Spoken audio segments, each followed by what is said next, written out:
And look, I'm going to list a couple famous atheists, okay?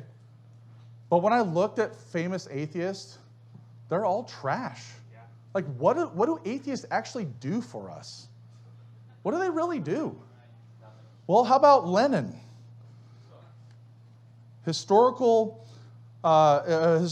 Michael Kort wrote, during 1919 and 1920, out of the population of approximately 1.5 million, Don Cossacks, the Bolshevik regime killed or deported an estimated 300,000 to 500,000.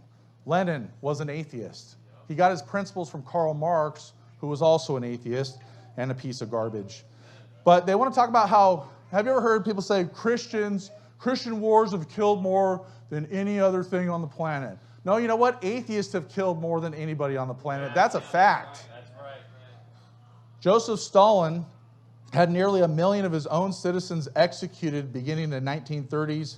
In the 1930s, millions more fell victim to forced labor, deportation, famine, massacres, and detention and interrogated by Stalin's henchmen.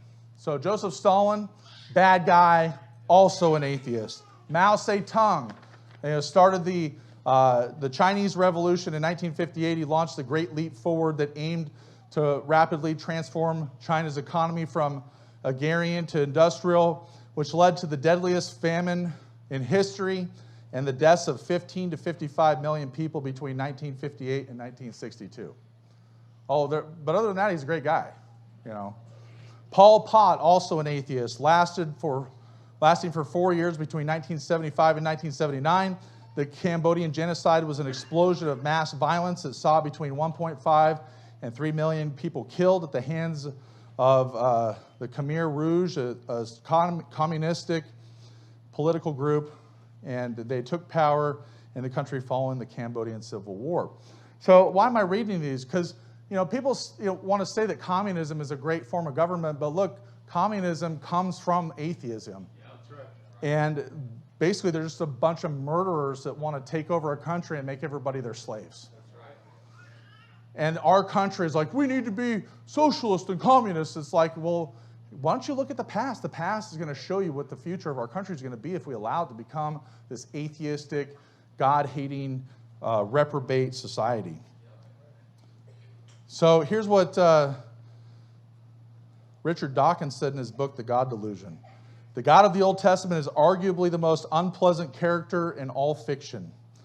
Jealous and proud of it, a petty, unjust, unforgiving control freak, a vindictive, bloodthirsty ethnic cleanser, a misogynistic, homophobic, racist, infanticidal, genocidal, filicidal, pestilential, and megalomaniacal, sadomasochistic, capriciously malevolent bully.